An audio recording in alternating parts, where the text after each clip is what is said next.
ይህ ምስል ከተቀረጸ ባሳለፍነው እሁድ 35ኛ ዓመት ሞላው። የሻቢያ ታጣቂዎች አስመራ ሲገቡ የከተማው ኗሪ እየጨፈረ የተቀበለበት ቪዲዮ ነው። ከ35 ዓመታት በፊት በትናንትናው ዕለት ግንቦት 16 1983 ዓ.ም ዕለተ ዓርብ ሻቢያን እየጨፈረ የተቀበለው የአስመራ ሕዝብ እየተረገጠ መገዛት ከጀመረ ትናንት 35ኛውን ግንቦት ደፈነ። እነሆ እልፍ ኤርትራውያን ያለቁበት የ30 ዓመቱ ትጥቅ ትግል ካበቃ 35 ዓመት ሞላው። ኤርትራውያን አዲስ መታወቂያ ይዘው በአዲስ ጭቆና ውስጥ ከገቡ ይሄኛው ግንቦት 35ኛቸው መሆኑ ነው። አንድ የ35 ዓመት ኤርትራዊ በአገር ውስጥ ከኢሳያስ ውጭ ፕሬዝዳንት ከህግዴፍ በስተቀር ፓርቲ ከኤርቲቪም ሌላ ቴሌቪዥን አይቶ ያውቅም። ኢሳያስ አፈወርቂ አብርሃ ሀገረ ኤርትራ የተሰኘችን ምድር አንቀጥቅጠውና ቀጥቅጠው መግዛት ከጀመሩ ዕለት አንስቶ ዓለም በብዙ ተለዋውጣለች። ዋናም ምክትልም አምላክም አማላጅም ፕሬዝዳንትም ንጉስም ምክር ቤትም ሊቀመንበርም ሰማይም ምድርም ሆነው በኤርትራ በከረሙባቸው ባለፉት 35 ግንቦቶች የዓለም የህዝብ ቁጥር በ3 ቢሊዮን ጨምሯል። የምስራቅ አፍሪካ ህዝብ ከነበረበት 190 ሚሊዮን ገደማ በ167 በመቶ አድጎ ግማሽ ቢሊዮን ደርሷል። ንቅንቅ ያላሉት ኢሳያስና መንበራቸው ናቸው። አንበልብሊ አንበልብሊ አንበልብሊ ባንዴራይ አንበልብሊ። መንግስቱ ኃይለማርያም አገራቸውን ጥለው በኤርትራ ክፍለ ሀገር የነበረ በመቶ ሺህ የሚቆጠር ሰራዊታቸውን የሻቢያ ሳትራት አድርገው ወደ ዚምባብዌ ከፈረጠጡ ከ3ኛው ቀን አንስቶ ኢሳያስ አፈወርቂ ኤርትራን ጨምድደው ያዙ። በ45 ዓመት የጉልምስና ዘመን ላይ የተቀመጡበት መንበራቸው 80 ዓመት አልፏቸውም አልከዳቸውም። እዚህ ጋር አንድ ጥሬ ሐቅ አስቀምጠን እንለፍ። ኤርትራ ተገነጠልኩ ብላ በሻቢያ መገዛት የጀመረችው ገና ኢህአዲግ አዲስ አበባን ከመቆጣጠሩ 3 ቀናት አስቀድሞ ነው። ደርግም መጀመሪያ አገርን ጥሎ መሸሽ የጀመረው ከኤርትራ ነበር። ኤርትራውያን ጨፍረው የተቀበሉትን ታግለው ያነገሱትን አገዛዝ ራሳቸው ላይ ጭነው የወታደራዊ ግዳጅ፣ የስደት፣ የሞትና እስር ቤተኛ የሆኑበትን 35ኛውን ግንቦት ትናንት እያከበሩ ውለዋል። አስገራሚው ነገርም ይህ ነው። ነፃነታችንን አገኘን የሚሉት ኤርትራውያን የነፃነት በዓላችን የሚሉትን ቀን እንኳን በአገራቸው ለማክበር የሚያስችል ነፃነት የላቸውም። ነፃ ወጣን የሚሉ ሰዎች የነፃነት የሚሉትን ቀን ለማክበር ነፃ አውጫችን የሚሉት መንግስታቸው በአገራቸው እንዲያከብሩት አልፈቀደላቸውም። አፍሪካዊቷ ሲንጋፖር ሆናለሁ ብላ የዛተችው ኤርትራ አፍሪካዊቷ ሰሜን ኮሪያ ሆና የተገለለችና የተወገዘች ሆነችበትን መሰረት የጣለችበት ይህ ቀን ግንቦት 16 ይባላል። አፍሪካዊቷ እስራኤል የቀይ ባህሯ ስዊድን ሆናለሁ ብላ የፎከረችው ኤርትራ የአፍሪካና የአፍሪካ ቀንድ መናጢ ድሃ የሚል ስያሜ ውስጥ ከገባች 35ኛው ግንቦት መቆጠር ጀምሯልና ልክ እንዳምናና ታቻምናው ልክ ከ15 ዓመት በፊት እንደሆነው ልክ ከ20 ዓመታት በፊት እንደነበረው ልክ እንደ 35 ዓመት በፊቱ ሁሉ ሙዚቃውም ሳይቀየር ጭፈራውም ሳይሻሻል ተናጋሪውም አንድ ሰው እንደሆኑ እዚህ ትናንትም ይኸው ሆኖ ውሏል።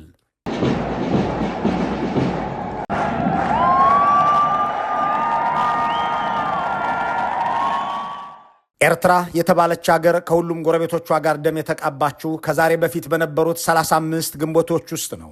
ለነፃነት በሚል በሳህል በረሃ መፍሰስና መከስከስ የጀመረው የኤርትራውያን ደምና አጥንት በሃኒሽ ደሴቶች፣ በራስ ዱሜራ ኮረብታዎች፣ በባድመ ተራሮች፣ በኩምሩክ ሸለቆች፣ በኮንጎ ጫካዎች በከንቱ ቀርቷል። ኢሳያስ ኤርትራን ከሁሉም ጎረቤቶቿ ጋር የምትጋጭና ጦረኛ አድርገው ማስቀመጣቸው እውነት ቢሆንም ሁሉንም ጎረቤቶቻቸውን ወረው በሁሉም ተሸንፈዋል የሚለውም ሐቅ ቢሆን ከአብይ አህመድ ውጪ የራሱን ሕዝብ ለመጨፍጨፍ የተባበራቸው አንድም ጎረቤት ግን የላቸውም። በነገራችን ላይ ኢሳያስ አፈወርቂ ከአብይ አህመድ የሚሻሉትም በዚሁ ነው። እርሳቸው ከጎረቤቶቻቸው በጋበዙት ሰራዊት አንድም ኤርትራዊ ገለው አያውቁም። ለመግደል የራሳቸውን ጦር ብቻ የሚጠቀሙ ናቸው።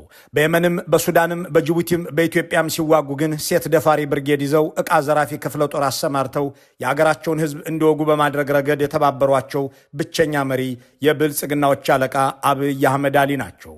ኢሳያስ የመንን ሲወጉ አሊ አብደላ ሳላህ ተባብረው የሃኒሽን ዜጎች አልተዋጉላቸውም። ሱዳንን የወረሩት በአልበሽር ግብዣ አልነበረም። ራስ ዱሜራ ላይ ጦር የሰበቁት በኡመር ጊሌህ እገዛ አልነበረም። ባለፉት የ35 ዓመታት ሕይወታቸው ጎረቤትን መውረር የሥልጣናቸው ውቃቢ ቢሆንም ሁሉም ጎረቤቶቻቸው ራሳቸውን ተከላክለዋል ከአብይ አህመድ በስተቀር። ኢሳያስ ወረራ ፈጽመው እሳቸውን ያልተከላከለም ሆነ የእሳቸውን ጦር ጋብዞ የራሱን ሕዝብ ይወጋ ባለ ታሪክ ጎረቤት ካላቸው ብልጽግናና ጠቅላይ ሚኒስትር አብይ ብቻ ሆነዋል ሲል ዛሬ ዜና ነገ ደግሞ ታሪክ ታሪክ ይመዘግበዋል። ፕሬዚዳንት ኢሳያስ አፈወርቂን የሚደግፉ ጥቂት የማይባሉ ኤርትራውያን ከመኖራቸውን በተጨማሪ አምባገነን ማዋለድና ማላመድ የሚወደው የኢትዮጵያ ልሂቅም ከጎንደር እስከ አዲስ አበባ ኢሱ ኢሱ እያለ ሲዘምርና ጦርነት ቀስቅሰህ ውለታ ዋልልን በማለት በኋላም የክፉ ቀን ባለውለታችን ነህ እያለ እኒህን ከ20ኛው ክፍለ ዘመን እስከ 21ኛው ክፍለ ዘመን የተሻገሩ ዕድሜ ጠገብ ጨቋኝ ሰው ለማወደስ ቃል ቸግሮት ታይቶ ነበር። በእርግጥ ለሳቸው እንኳን አምረው የሚጠሉትና የሚንቁት የኢትዮጵያ ልሂቅ ዝማሬና ሙገሳ ይቅርና የአገራቸውም ሕዝብ ድጋፍና ተቃውሞ ብርቃቸው አይደለም። ለሳቸው አስተማማኙ ነገር የዘረጉት የጭቆናና የአፈና መዋቅር ከዚያም ጠመንጃቸው ነው። ምክንያቱም እሳቸው የሚወሩትና የሚጨቁኑት ሕዝብ እንጂ የሚወዱት ሕዝብ የላቸውም።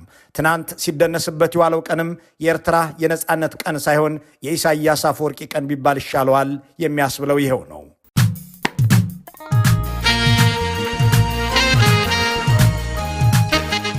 ሮበርት ካፕላን ፕሬዚዳንት ኢሳያስን ሲገልጻቸው በጫካ አስተሳሰብ፣ በጫካ መንፈስ አገር የሚመሩ ይላቸዋል። ስራቸው ዛሬም በናቅፋ መንፈስ መኖር ነው። ገንዘባቸው ናቅፋ ይባላል። የ80 ዓመቱ ፕሬዚዳንት በ21ኛው ክፍለ ዘመን ካሉ ፈላጭ ቆራጮች ዋነኛ ስለመሆናቸው በእርግጥም ነቃሽ መቁጠር አያስፈልግም። አዛውንቱ ሰው በምስራቅ አፍሪካ በዕድሜ የሚበልጣቸው መሪ የለም። የእሳቸውን ያህል ረዥም ጊዜ ስልጣን ላይ በመቆየትም የሚወዳደር የአካባቢው መሪ የለም። እሳቸው አስመራ አዲሃሎ ከገቡ በኋላ ሱዳንና ጅቡቲ 2፣ ኬንያና ኢትዮጵያ ደግሞ 3 መሪዎችን አይተዋል። እሳቸው ከቤተ መንግስት ሳይወጡ ሶማሊያ ከፈረሰችበት ማንሰራራት ጀምራለች። ደቡብ ሱዳን አገር ሆና ወጥታለች። የኢትዮጵያና የኤርትራ ሕዝብ በእጥፍ አድጓል። በኢሳያስ የስልጣን ዘመን ፈቅ ያላለው ነገር የእሳቸው አገር ኢኮኖሚ፣ ዲሞክራሲና ባህሪ ብቻ ነው። ኤርትራ አገር ከሆነች በኋላ እንደተመኘችው ሲንጋፖርነት አልሆነላትም። ይልቁንም አብይ አህመድ የተባሉ አምሳያቸው አጠገባቸው እስኪፈጠሩ ድረስ ከዓለም ብዙ ጋዜጠኞችን በማሰር አንደኛ፣ ብዙ ስደተኞችን በመላክ ከአፍሪካ ግንባር ቀደም፣ አንድ ፓርቲ ብቻ በመያዝና ኢሰብአዊነትን በማስፋፋት ዋነኛ፣ 6 ሀገራትን በመውረር ቀዳሚ፣ ከሁሉም ጎረቤቶቿ ጋር ደም በመቃባት ወደር የሌላት፣ የጎረቤቶቿን ሀብት በመዝረፍና ሴት ደፋሪ ንብረት መዝባሪ ሰራዊት በማሰማራት ቀዳሚ ሀገር እየተባለች የሚዘገብላት ሆናለች። አቶ ኢሳያስ የሚገዙትን ህዝብ ቁጥር አያውቁትም። የመንግስት በጀት ምን ያህል እንደሆነና ለምን እንደሚውል አይታወቅም። የትምህርት ተቋማት ወደ ወታደራዊ ማሰልጠኛነት ተቀይረዋል። ባለፈው 35 ዓመት በኤርትራ አንድም ዩኒቨርሲቲ አልተገነባም። በኤርትራ አንድም ምክር ቤት የለም፣ ፓርላማ የለም። የህግደፍ አመራሮች ለስብሰባ ከተቀመጡ 25 ዓመት ሊሆናቸው ጥቂት ቀርቷቸዋል። ሩብ ክፍለ ዘመን እንደማለት። የሚኒስትሮች ጉባኤ ተደርጎ አይታወቅም። የሃይማኖት ገደብ እንደተጣለ ነው። እንደ አውሮፓውያን አቆጣጠር በ1997 የተረቀቀው ህገ መንግስት አሁን መደርደሪያም ላይ ስለመኖሩ የሚያውቁት ኢሳያስ ብቻ ናቸው። የብሉምበርግ ጸሐፊዎቹ ኒዛርና ሳሙኤል እንዳሉት የኤርትራ ፍትህና ዲሞክራሲ ኢሳያስ አፈወርቂ መዳፍ ላይ ከወደቀ ብዙ ግንቦቶች አለፉ። ሀገር ኤርትራ ኢሳያስ አፈወርቂ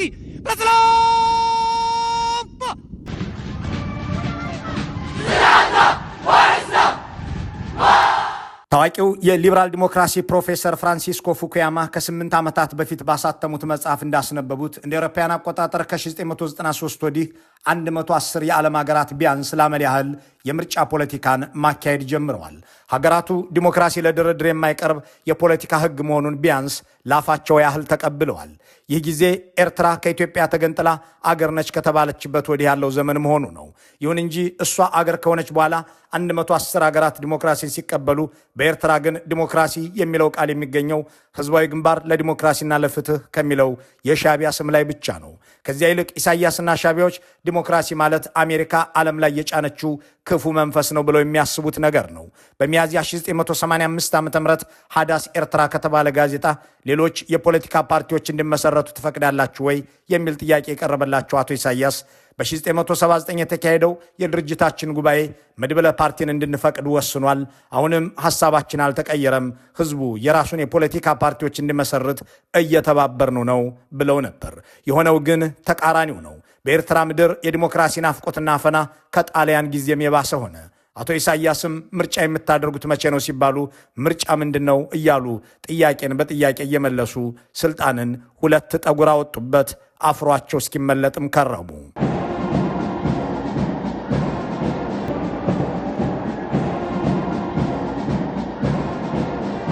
ኢሳያስና ሻቢያውያን የ30 ዓመት ጦርነታቸውን አጠናቀው አገር ከመሰረቱ በኋላ ደጋግመው ያሰሙት ፕሮፓጋንዳ ኤርትራን እንደ ሲንጋፖርና ስዊድን እናደርጋታለን የሚል እንደነበር አይዘነጋም። ይህ የኤርትራ መሪዎች ሐሳብ አገሪቱ በነፃ ገበያ ኢኮኖሚ ያደገችና በዲሞክራሲም የተመሰከረላት ትሆናለች የሚል ነበር። ይሁን እንጂ ጉዳዩ ድል ያሰከረው የአርበኝነት ፕሮፓጋንዳ እንጂ በውል የተጠናና መሰረት ያለው እቅድ እንዳልነበር ውጤቱ አሳይቷል። ስዊድንን ሞዴል እናደርጋለን ሲሉ የነበሩት ኢሳያስ አፍቶን ብላንዴት ከተባለ የስዊድን ጋዜጣ ጋር በ2003 ዓ.ም ከስዊድን ጋር ያለውት ግንኙነት እንዴት ያለ ነው ተብለው ሲጠየቁ አላውቅም፣ ስለ ስዊድን በመጨነቅ ለምን ጊዜን አጠፋለሁ ሲሉ መልሰዋል። እናም ሲንጋፖርና ስዊድንን እያፈራረቀች ስትጠራ የኖረችው አገር የአፍሪካ ውራ ሆናለች። በአሁኑ ወቅትም ከ54 የአፍሪካ ሀገሮች በድህነትም በኢኮኖሚ ጠቅላላ ሀብትም 52ኛው ሀገር ሆናለች። በምን አይነት ኢኮኖሚያዊ ፍልስፍና አገሮትን እየመሩ ነው ተብለው ከዚሁ ከአፍቶን ብላንዴት ዘጋቢ ዶናልድ ቦስትሮም የተጠየቁት አቶ ኢሳያስ እንዲህ ያለ ውስብስብ ነገር ውስጥ መግባት አያስፈልግም። ኢኮኖሚክስ ማለት ማምረት፣ ማከፋፈልና በፍትሐዊነት መጠቀም ነው። ኢየሱስም መሐመድም ያሉት ይህንኑ ነው። እኔ ስለ ሌኒንም ሆነ ስለ ተንኮታኮተው የፋይናንሻል ኢኮኖሚ ማውራት አልፈልግም። ካፒታሊዝም፣ ሶሻሊዝም እያልኩ ጊዜ ማጥፋት አልፈልግም የሚል መልስ ነበር የሰጡት። በእውነቱ አቶ ኢሳያስ ሀገሬን ያለ አጀንዳና ርዕዮተ ዓለም ነው የምመራት ብለው ሲመልሱ ኤርትራዊቷ ሲንጋፖር ሆይ ከወዴት አለሽ ያስብላል። ለአብይ አህመድ ይህንኑም ያስተላለፉት ወረርሽኝ ይመስል እኔ ርዕዮተ ዓለም የሌለኝ ሰው ነኝ የሚሉ ጠቅላይ ሚኒስትር ሆነዋል። የኤርትራ መንግስትና ደጋፊዎቹ የነጻነት ቀን ብለው የሚሰይሙት በህዝበ ውሳኔ ከኢትዮጵያ የተገነጠሉበትን ሚያዝያ 27 1993 ሳይሆን በጠመንጃ አስመራን የያዙበትን ግንቦት 24 1991 ነው። ይህም ለዲሞክራሲያዊ ሀልዮት ካላቸው ቀናይነት ይልቅ በጠመንጃ መጣኑ ለሚሉት ስኬት ያላቸውን አዎንታዊ እይታ የሚጠቁም ነው ማለት ይቻላል። በኤርትራ ግፍ ሞልቶ መፍሰሱን፣ ኤርትራዊም አገር ጥሎ መፍለሱን ቀጥሏል። የአቶ ኢሳያስ የጭካኔ በትር በኤርትራውያን ላይ ተመዞ አላበቃም። ሺዎች ያለቁበት፣ እልፎች የተሰውለት የመገንጠል ጥያቄ አሁንም አዲስ ጥያቄ አዋልዶ ኤርትራውያን በአገር መኖርና የአገር ባለቤት መሆን አልሆንላችሁ ብሏቸው የስደት መስመሮችን ሁሉ እያቆራረጡ ነው። ከተለያዩ የዓለም ክፍሎች ወደ አውሮፓ ተጉዘው ጥገኝነት ከጠየቁ ዜጎች ውስጥ 22 በመቶ የሚሆኑት ኤርትራውያን ናቸው። በእሳት የታጠረውን የኤርትራ ድንበር አልፎ ከሱዳን በረሃዎች ጊንጥና እባብ ተርፎ የሊቢያን ሐሩር ተሻግሮ አውሮፓ የሚገባ ዕድለኛ ኤርትራዊ የአገሩን ፓስፖርት አውጥቶ አያውቅም። ከኤርትራ ስደተኞች አብዛኞቹ የኤርትራ ፓስፖርት ኖሯቸው አያውቅም። የምዕራባውያን መዘባበቻ የሆኑት ኤርትራውያን ከብዙ መከራና ሞት አምልጠው አውሮፓ ይገባሉ። ድንበር ላይ በአጋቾች የተገደሉት፣ ባህር ላይ ሰምጠው የሞቱት፣ በረሃ ላይ በጊንጥ ተነድፈው በእባብ ተነክሰው ለእናትና አባታቸው ትዝታ፣ ለወንድም እህቶቻቸው ህልም ሆነውም የቀሩ አያሌ ናቸው። ኢሳያስ የፈጠሩት አገር፣ ሻዕቢያ የሰራት ኤርትራ ይቺው ነች። አህወይ ተተት አዝውር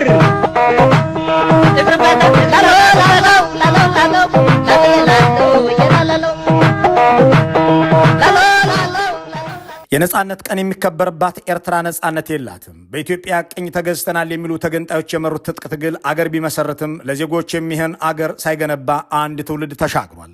ኤርትራውያን አገራቸውን ጥለው የሚሰደዱ በአገራቸው ለእስራት የሚዳረጉ አለያም ለውትድርና የሚገደዱ ወይም በጭቆና ውስጥ የሚቀጥሉ ሆነው አርፈውታል።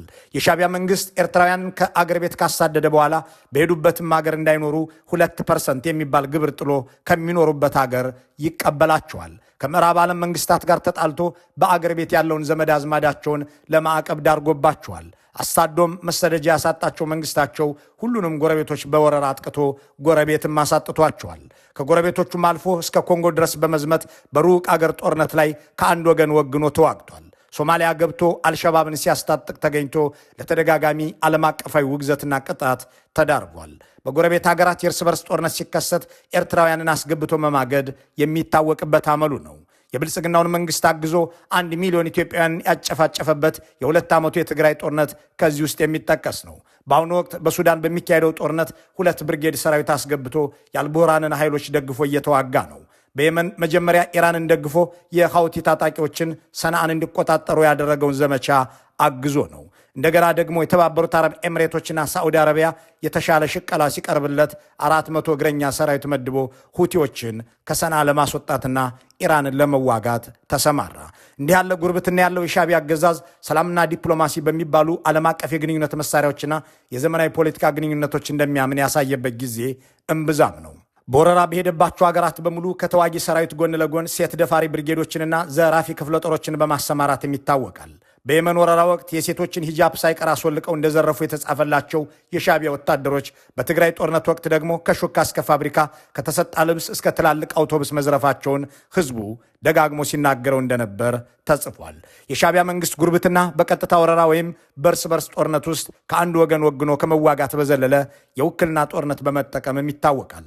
ከ10 ዓመታት በፊት የተባበሩት መንግስታት ያወጣው መረጃ እንደሚለው ሻቢያ የሁሉንም ጎረቤቶችን ታጣቂዎች ያሰለጥን የነበረ ሲሆን 11 የኢትዮጵያ ድርጅቶችን፣ 2 የጅቡቲ፣ 3 የሱዳንና 1 የየመን ድርጅት ያስታጥቅ ነበር። የኢትዮጵያን ታጣቂዎች ከግብፅ በሚያገኘው ገንዘብና መሳሪያ በፕሮፓጋንዳም በጠመንጃም ሲያግዝ የነበረው የሻቢያው መንግስት በምስራቅ ሱዳን ይንቀሳቀሱ የነበሩ የጎሳ ታጣቂዎችን ደግሞ አስመራ የነበረውን የሱዳን ኤምባሲ የጦር ማከማቻቸው እንዲሆን ፈቅዶላቸው ነበር። ከጎረቤቶቹ ጋር እንዲህ ባለ ግንኙነት የኖረው ሻቢያ በመንግስትነት ዘመኑ ጎረቤቶቹን በመውጋት በማዋጋትና በመዝረፍ ከመኖር በዘለለ እሱ ደግፎት ስልጣን የያዘ አንድም ታጣቂ ኃይል በምስራቅ አፍሪካ ሀገራት የለም። እስካሁን በ35 ዓመታት የመንግስትነት ዘመኑ ሻቢያ አስታጥቆ ባሰማራው ኃይል የተወገደ መንግስት ባይኖርም እንደ ብርሃኑ ነጋና ቀጀላ መርዳሳ ያሉ ነጭ ለባሾቹ ግን ከብዙ ዓመታት በኋላ ለ5 ዓመታት ለአስመራ ቤተ መንግስት ለመላላክ የቆረጠው የኦህዴድ ብልጽግና መንግስት የስልጣን ድራጎት ሲጥልላቸው ታይቷል። በሽሽት ከአገራቸው ወጥተው የነጻነት ቀን የሚሉትን በዓል ነጻ ወጣን ባሉበት ቀን ለመደገስ የሚጣጣሩ ኤርትራውያን አገር ሳይኖራችሁ ስለ የትኛው ነጻነት ታወራላችሁ ሲባሉ ማዘናቸው አይቀርም። አስመራ የስመራ አስመራ የስመራ በላሒ አኽብካራ ዘይትፈቱ ፍቕራ አስመራ የዓዴ ናይ ህዝባ ዕምባባ። ይሄኛው የወጣቱ ኢሳያስ ዳንስ ነው። 1985 ዓ.ም ሁለተኛውን የነጻነት ቀን ሲያከብሩ የተውረገረጉበት ዳንስ። ያኔው ኢሳያስ ከናፍሯቸው ነበሩ። ቀጥ ብለው ቆመው ከወጣቶቹ ጋር ተቃቅፈው ሲጨፍሩ ሽበትም ራሰ በረሃነትም አልጀመራቸውም። የሀገራቸውን ነውር የሚሸፍኑበት ቀለም ባይኖርም የፀጉራቸውን ሽበት በቀለም ሸፍነው ከ35 ዓመታት በኋላም ሲደንሱ ያ የ1985ቱ ጉልበት መቅኒውም እንደሌለ ተፈጥሮ መደበቅ አልቻለም። በዕድሜያቸው አመሻሽ ላይ ቢሆኑም በሕይወት ላይ ያሉ ስልጣን ያስረክባሉ ተብለው የማይጠበቁት ኢሳያስ እጣፈንታቸው እንደ ሌሎች አፍሪካውያን አቻዎቻቸው ስደት፣ ከረቼሌ አለያም ሞት ላለመሆኑ መተማመኛ የለም። ሳልቀደም ልቅደም ያሉ የሚመስሉት ፕሬዚዳንቱ ልጃቸውን አብርሃም ኢሳያስን ለማንገስ የሚያስችላቸውን ሥራ እየሰሩ እንደሆነ እየተነገረ ነው። የአየር ኃይል ባልደረባ ሆኖ የሚሰራው ልጃቸው በእሱ የዕድሜያቸው ውስጥ የሚገኙ ኤርትራውያንን በቢሮክራሲውና ሰራዊት ውስጥ እንዲያዋቅር እያደረጉ ነው ተብሎም ይነገራል።